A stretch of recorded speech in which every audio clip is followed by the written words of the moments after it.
जैसा कि आप सभी जानते हैं कि संत कापितानियों बालिका उच्च माध्यमिक विद्यालय का संचालन सिस्टर्स ऑफ चैरिटी की सिस्टर्स द्वारा होता है, जिसकी संस्थापिका संत बार्थोलोमिया कपितानियों हैं। विश्व के अनेक देशों में उनके सेवा कार्य के साथ साथ सन 1860 ईस्वी में भारत में उनका आगमन हुआ और उन्होंने भारत के विभिन्न क्षेत्रों में स्कूल, कॉलेज, अस्पताल, अनाथालय, गृहिणी स्कूल और वृद्धजनों की सेवा में अनेक संस्थानों का निर्माण किया।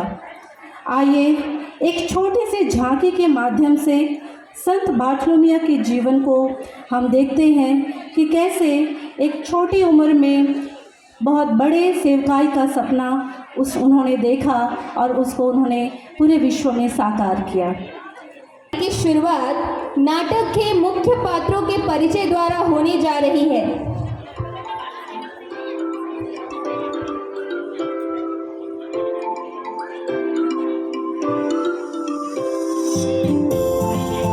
सर्वप्रथम बार्थोलोमिया के पिता मोदेस्तो कपितानियो,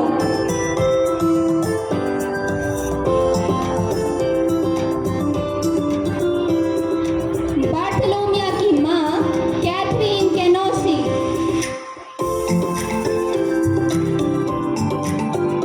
छोटी बार्थोलोमिया, मझली बार्थोलोमिया तथा बड़ी बार्थोलोमिया।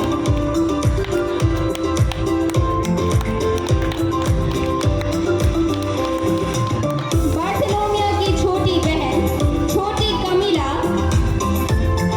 तथा बड़ी कमीला।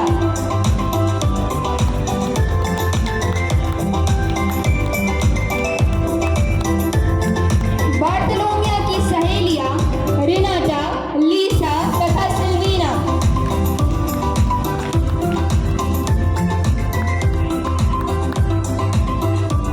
सिस्टर फ्रांसिस्का परपानी,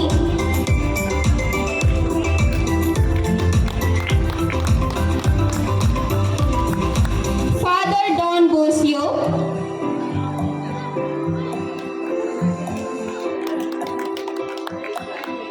और सेंट विंसेंटा जेरोसा।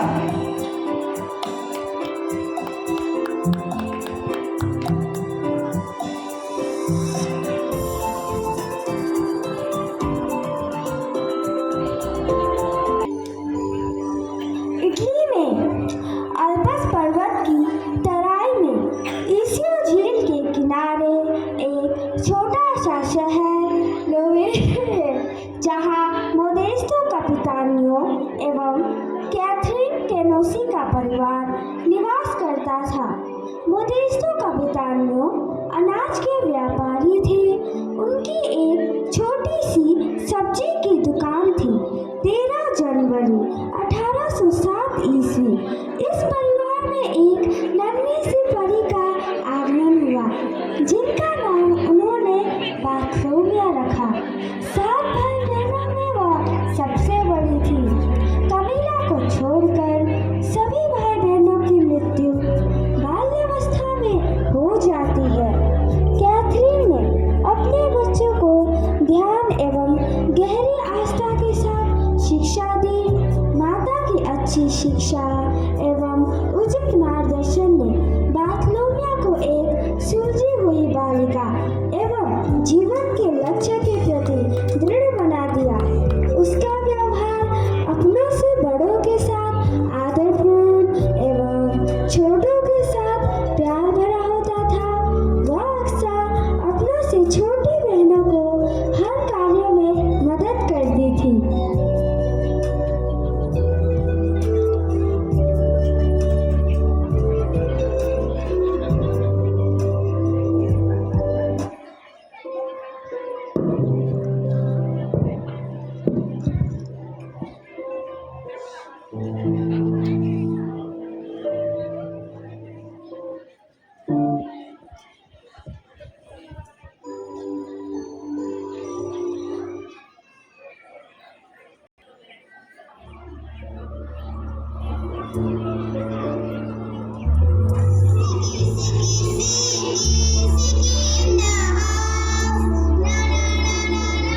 तभी बार्थोलोमिया की बहन कमीला का प्रवेश। बहन, अभी संध्या प्रार्थना का समय है। दीदी, हम प्रार्थना क्यों करते हैं? प्रार्थना ईश्वर के साथ हमारी बातचीत है। हम प्रार्थना के माध्यम से ईश्वर के साथ एक व्यक्तिगत संबंध बनाते हैं। जब हम प्रार्थना करते हैं तो हम अपना हृदय उसके सामने खोल रहे होते हैं। ईश्वर हमें और हमारे माध्यम से कार्य करने में सक्षम होता है। प्रार्थना द्वारा हम भगवान को अपने जीवन में आमंत्रित कर रहे हैं और उनका मार्गदर्शन मांग रहे हैं। जी दीदी, चलो, मैं इंतजार कर रही हूँ। बार्थोलोमिया, कमीला, प्रार्थना करने के लिए आओ बेटी।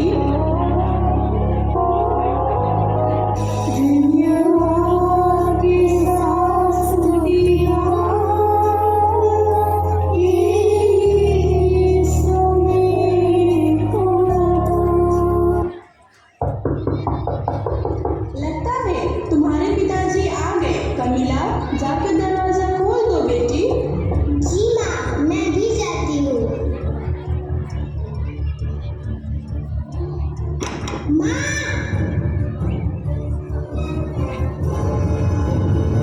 यहाँ कोई गीत गा रहा था। हाँ? कोई गीत गा रहा था। घर में इतना शौक क्यों है? हाँ? मैं अपने घर में यह पसंद नहीं करता। मेरे बिना अनुमति के यहाँ कोई नाच सकता है ना गा सकता है। सुना? मोदेस्तो प्रिय, चाय पियोगे? चाय को मारो गोली। मुझे बताओ, मुझे कौन गा रहा था? कैथरीन, तुम लोग बहुत ठीक हो। दोनों बच्चों पर निगरानी रखो, खासकर बार्थोलोमिया पर। समझे? बार्थोलोमिया, पिताजी के लिए चाय लेकर आओ बेटी। जी माँ। मोदेस्तो, तुम गलत समझ रहे हो। हमारी बेटियां वैसी नहीं है। बार्थोलोमिया बहुत धार्मिक और परोपकारी है। उसे ईश्वर भक्ति प्रिय है। वह तो अपना खाली समय जरूरतमंद बच्चों की मदद करके बिताना चाहती है। हमें उस पर गर्व होना चाहिए। गर्व? गर्व? नहीं नहीं, मैं उस पर गर्व नहीं कर सकता है। मैं देखता हूँ वह हर समय गिरजा में बैठी रहती है या फिर किताबों में खोई रहती है। मुझे यह बिल्कुल पसंद नहीं है। और तुम चाहती हो कि मैं गर्व करूं? नहीं। कैथरीन, तुम जानती हो, अच्छी तरह जानती हो कि मैं यह सब पसंद नहीं करता। फिर भी मेरी इच्छा के विरुद्ध, हाँ? यह सब करने का साहस तुम्हें कैसे हुआ? तुम सब चली जाओ मेरी नजरों से दूर। जैसी माँ वैसी बेटी। बार्थोलोमिया, विशेष करके मैं तुम्हें कह रहा हूँ, याद रखना। मेरे सामने से हट जाओ तुम लोग।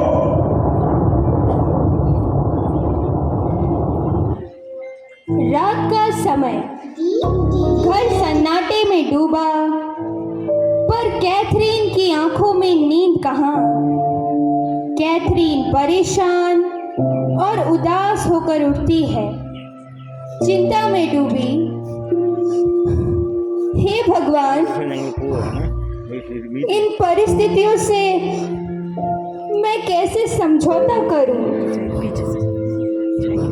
घर की दशा कैसे सुधारूं? सबसे अधिक चिंता तो मुझे बार्थोलोमिया की है। ऐसे माहौल में वह अपनी पढ़ाई कैसे पूरी करेगी? उसका भविष्य मैं कैसे सुरक्षित करूं? वह एक प्रतिभावान और बुद्धिमान लड़की है। वह साधारण लड़कियों जैसी नहीं। ऐसे वातावरण में उसका विकास कैसे हो पाएगा?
सुबह कॉन्वेंट का मंत्रमुग्ध करने वाला वातावरण जो सब में ऊर्जा और उमंग का विस्तार करता है। वहाँ की सिस्टर्स अच्छी शिक्षिका थी। वे किताबी ज्ञान के साथ साथ छात्राओं के चरित्र निर्माण की ओर भी ध्यान देती थी। किताबी शिक्षा के अलावा वहाँ बच्चों के सर्वांगीण विकास पर ध्यान दिया जाता था। विभिन्न विषयों के अध्ययन के साथ साथ प्रभु वंदना, बागवानी, हस्तकला का ज्ञान, साफ सफाई, गाना तथा नृत्य भी सिखाया जाता था। बार्थोलोमिया को कॉन्वेंट के बोर्डिंग में दाखिला मिला। God has blessed us young people. We have now returned to God's house. Hear the love of the church we lead. We read God's words, pray, draw near to Him. How joyous it is to be with God. His words guide us and protect us. Keep us away from worldly lures. We're now not lost in online games. We follow God, walk in light's path. Live before Him, enjoy His love. God, we thank and praise You. Almighty God, we thank and praise You. With all our being, we praise You. Almighty God, we all praise You. समय बीतता गया, बार्थोलोमिया बड़ी होती गई। Boarding के सुंदर और शांत वातावरण में वह पूरी तरह रम चुकी थी। वह दूसरों की सहायता के लिए हमेशा प्रस्तुत रहती थी। किसी भी काम को जिम्मेदारी से निभाती थी। उसने अपने स्वभाव से सबका हृदय जीत लिया था।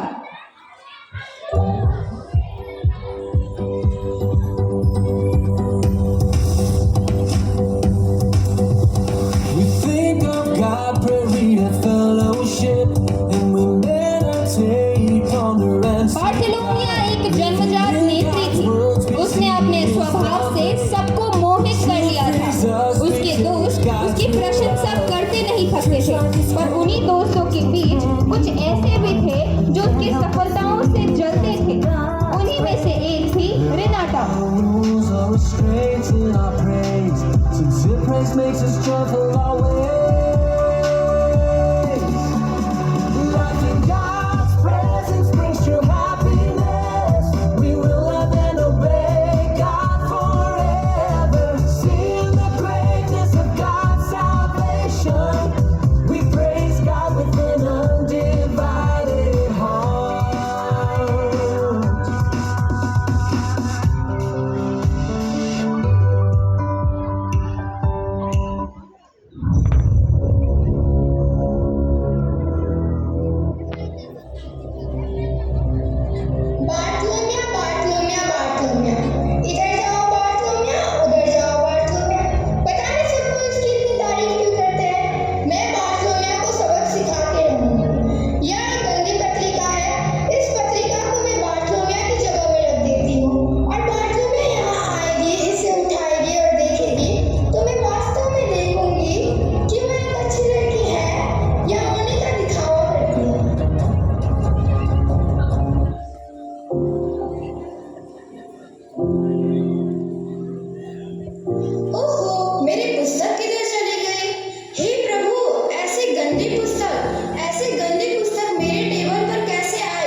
बार्थोलोमिया, मुझे क्षमा कर दो।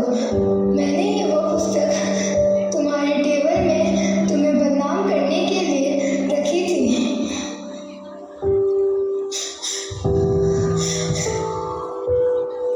सिस्टर, मुझे क्षमा कीजिए। मैं आज के बाद ऐसी गंदी शैतानी दोबारा नहीं करूँगी और बार्थोलोमिया के कहे अनुसार एक अच्छी लड़की बनने की कोशिश करूँगी। रिनाटा, मैं तुम्हें क्षमा करती हूँ। मैं जानती हूँ तुम अवश्य एक भली लड़की बनोगे। बार्थोलोमिया तुम्हारी सहेली होगी। जब तुम सच्ची और भली बनोगे तो सब तुम्हें प्यार करेंगे। ईश्वर की आशीष तुम पर बनी रहे। बार्थोलोमिया ने रेनाटा को घृणा के बदले प्यार और ईर्ष्या के बदले क्षमा दिया। रेनाटा से बार्थोलोमिया ने न केवल दोस्ती की बल्कि उन्होंने उसे एक अच्छी लड़की भी बनने में मदद की। कुछ वर्षों पश्चात बार्थोलोमिया की शिक्षा समाप्त हो जाती है। वह शिक्षिका प्रमाण पत्र भी हासिल करती है। कॉन्वेंट की सिस्टरें बार्थोलोमिया के सद्व्यवहारों से अत्यंत प्रसन्न होकर उसे अपने ही स्कूल में शिक्षिका के पद पर नियुक्त करती हैं, परंतु अच्छे दिन शीघ्र ही समाप्त हो जाते हैं। बार्थोलोमिया को अपनी मां की सहायता हेतु घर वापस आना पड़ता है। मैं वापस आ गई। तुम आ गई बेटी।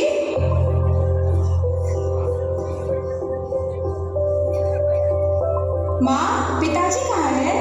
कहाँ होंगे? वहीं जहाँ वे हमेशा रहते हैं।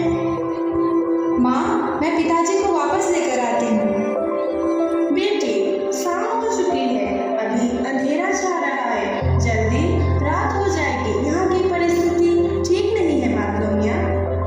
नहीं माँ, मुझे कुछ नहीं होगा। मैं पिताजी को वापस लेकर आती हूँ। ठीक है बेटी, अपना ध्यान रखना। जी माँ।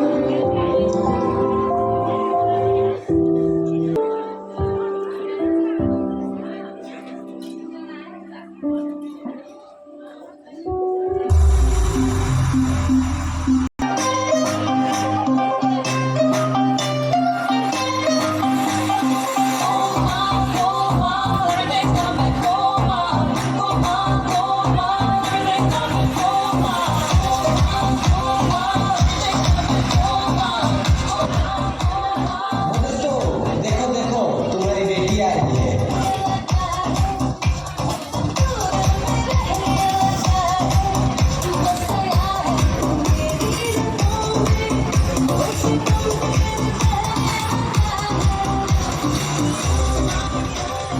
पिताजी, पिताजी, घर चलिए।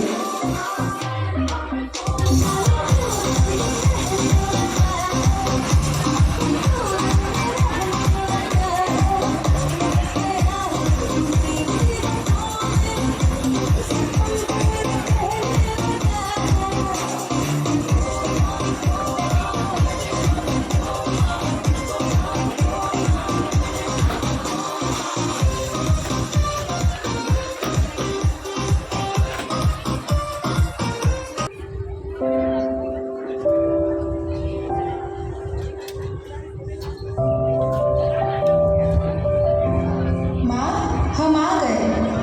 अरे, आ गए? चलिए, अंदर चलिए।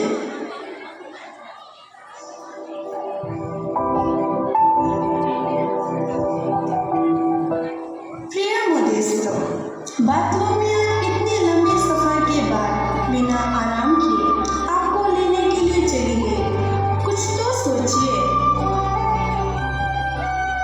अब तो बिना छोड़ दीजिए। अब तो बार्थोलोमिया भी बड़ी हो गई है और अपना पढ़ाई भी पूरी कर आई है।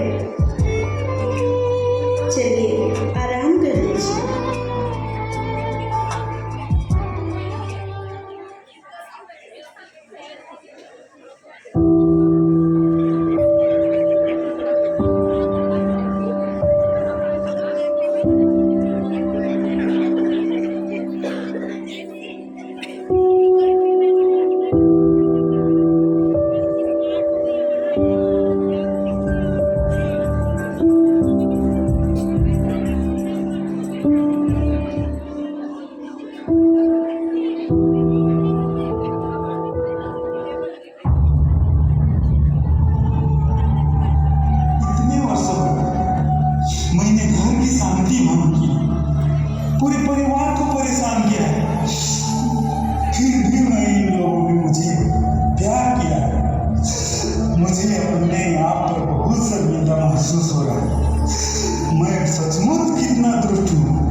कितना दुख सहना पड़ा।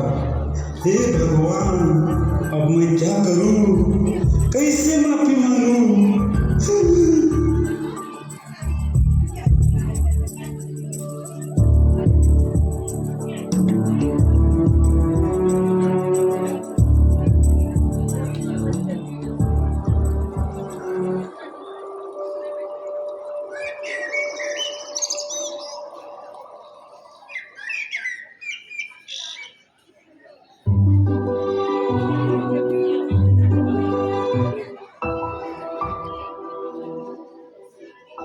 उठ गए आप, लीजिए चाय पी लीजिए।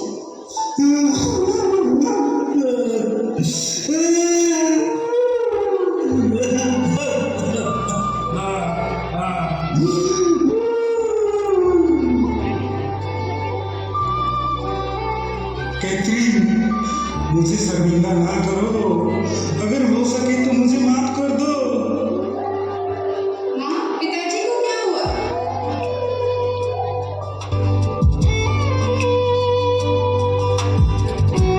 बार्थोलोमिया, मेरी प्यारी बच्ची, मुझे माफ कर दो।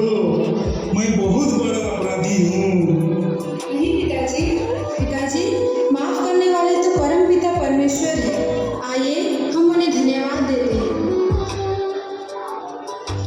इस प्रकार बार्थोलोमिया के सद्व्यवहार और प्रयास से बार्थोलोमिया के पिता मोदेस्तो कपितानियों का हृदय परिवर्तन हो जाता है और वे एक अच्छे इंसान बन जाते हैं।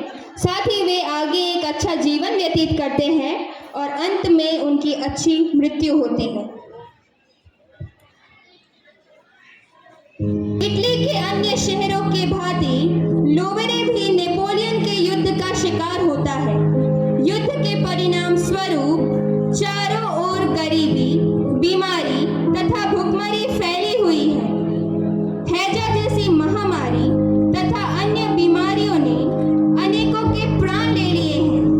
कई परिवार के पुरुष तथा बच्चे बेसहारा हो गए हैं तथा इसके अतिरिक्त युवतियों की इज्जत खतरे में पड़ गई है। ऐसी कठिन परिस्थिति में बार्थोलोमिया लड़की बच्चियों के लिए एक मसीहा साबित होती है। उस समय युद्ध के कारण सारे स्कूल कॉलेज बंद हैं। ऐसे समय में बार्थोलोमिया अपने ही घर के बरामदे में बच्चियों को पढ़ाना शुरू करती है। बार्थोलोमिया लड़की बच्ची की शिक्षा तथा उसके सर्वांगीण विकास पर विशेष ध्यान देती है तथा अपने इस उद्देश्य को पूरा करने के लिए वह पूरी लगन से लग जाती है। फादर डॉन बोसियो के उचित उपयुक्त सहयोग एवं मार्गदर्शन से बार्थोलोमिया धीरे धीरे अपने लक्ष्य के करीब पहुंचती है। बेटियों को शारीरिक, मानसिक, आध्यात्मिक तथा सामाजिक रूप से कर्मठ बनाने के लिए बार्थोलोमिया अपना अकथनीय सहयोग देती है। बेटियां अबला नहीं हैं, उनकी बाहों में अत्यधिक बल है जिससे वह पूरे संसार को जीत सकती हैं। बेटियां संपूर्ण विश्व की निर्माणकर्ता, वृद्धिकर्ता व जगत जननी है। वह बेटियां ही हैं जो सभी रिश्तों को एक धागे में पिरो के रखती है। इसीलिए लोगों को उनका सम्मान और रक्षा करना चाहिए।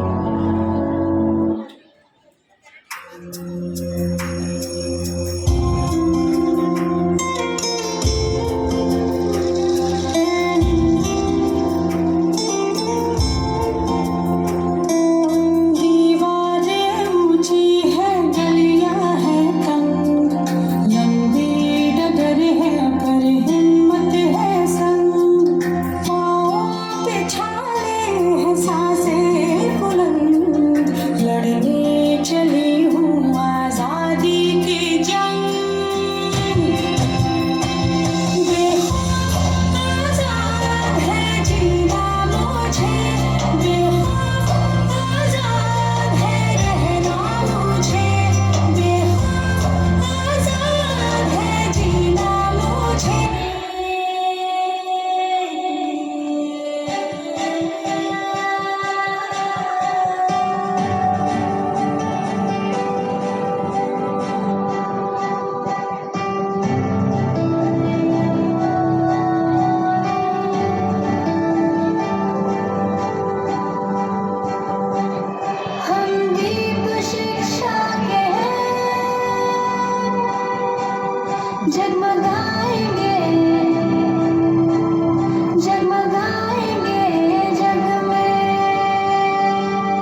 में से बेसहारे, लाचारों, गरीबों, अनाथों एवं जरूरतमंद लोगों की सहायता किया करती थी।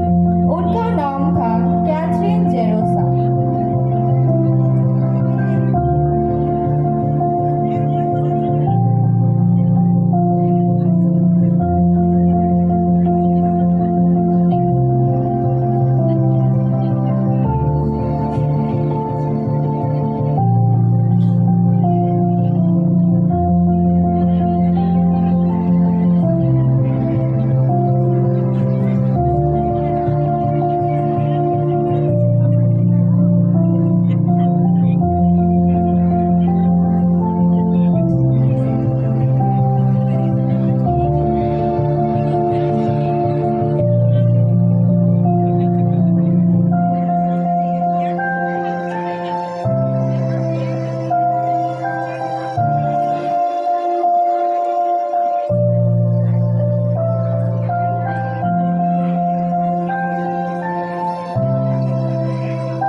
जो बार्थोलोमिया के मार्गदर्शक थे, उन्हें जेरोसा के जन्म कार्यों की भी जानकारी थी।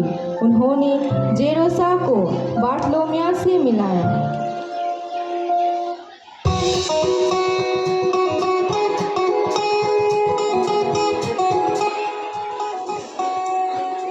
Hello, Bartholomew. How are you? Oh, Father, come.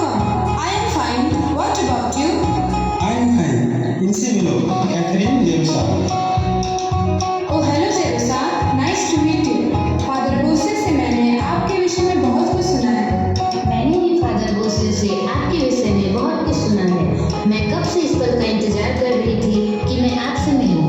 आपसे मिलकर मुझे बहुत खुशी हुई।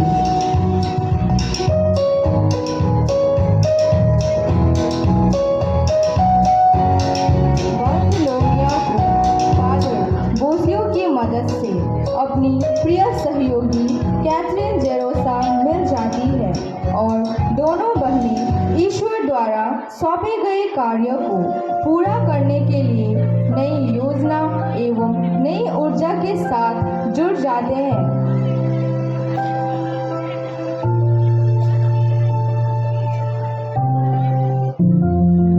समय पश्चात 20 नवंबर 1832 ईस्वी को बार्थोलोमिया अपने ही घर में अपने आप को पूर्ण रूप से ईश्वर को समर्पित करती है। फिर दूसरे दिन 21 नवंबर 1832 ईस्वी को पवित्र मिसा के तुरंत बाद बार्थोलोमिया और कैथरीन जेरोसा माँ मरिया की प्रतिमा के सामने अपने आप को समर्पित कर देते हैं और इस प्रकार सिस्टर्स ऑफ चैरिटी धर्म समाज की स्थापना करते हैं।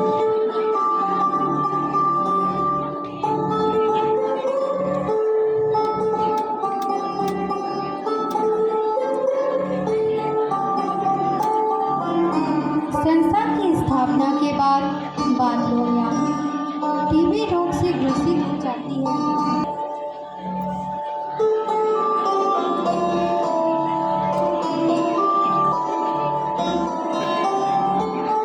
स्थापना के बाद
सेवा कार्यों को उत्तरोत्तर उन्नति के शिखर पर ले जा रही होती है।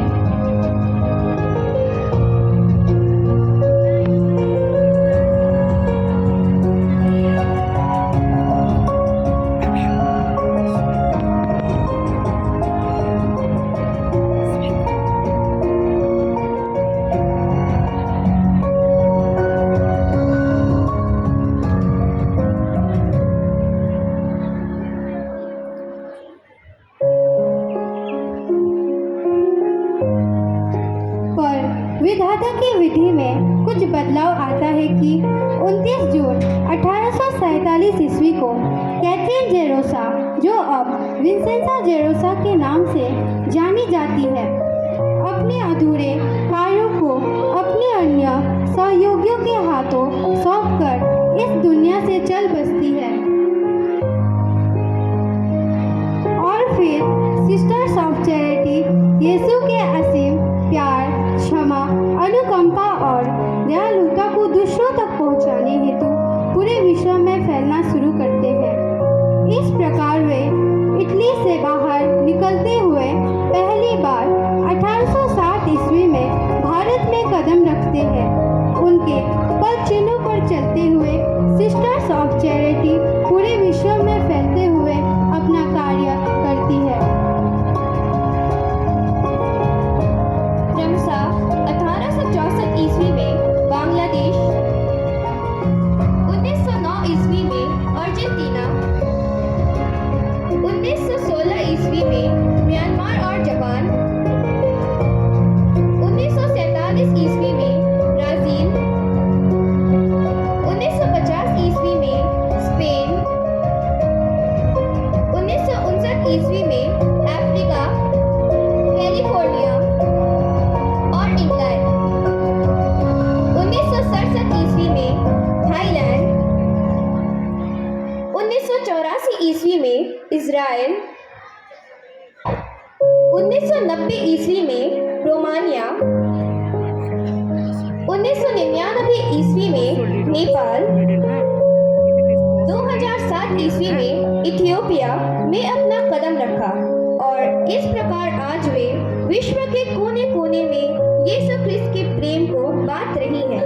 इसी उद्देश्य से सिस्टर्स ऑफ चैरिटी द्वारा अलग अलग जगहों पर स्कूल, कॉलेज, हॉस्पिटल, अनाथालय और वृद्धाश्रम की स्थापना की गई है और बहुत सारे समाज सेवा जैसे केंद्रों से मुलाकात करने जाना, गांव में पिछड़े दलित लोगों की सहायता करना, जिन बच्चों के अभिभावक जेलों में जाना तथा वैश्यावृत्ति से जुड़ी महिलाओं के बच्चों की देखभाल एवं शिक्षा की उचित व्यवस्था हमारे इस संस्था के माध्यम से हो रही है।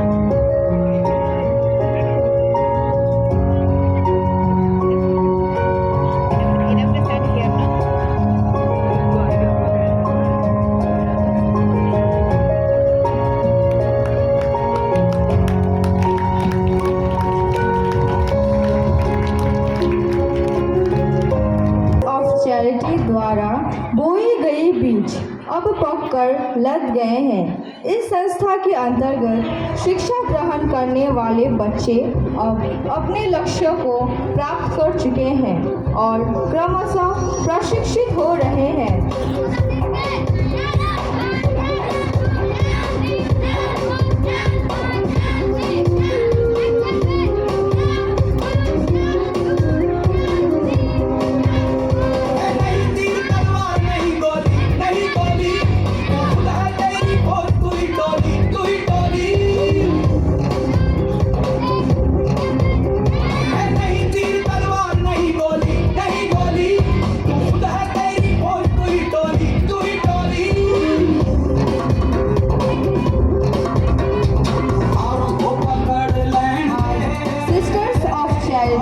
संस्था से प्रशिक्षित हुए बच्चे देश विदेश में अपनी सफलता का परचम लहरा रहे हैं।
मशाल को लेकर अग्रसर हो रही हैं और दिनों दिन वे आगे बढ़ते ही रहेंगे।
शिक्षा संस्थान में है और हमारा काम है कि एक दीप से हम 100 दिए जलाएं।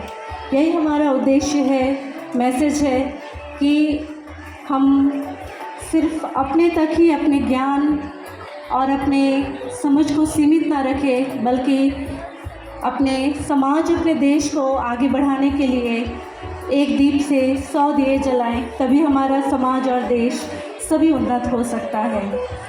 हमारे बीच में ब्लॉक सभापति श्री संजय कुजूर जी हैं, मैं उनको आग्रह करूँ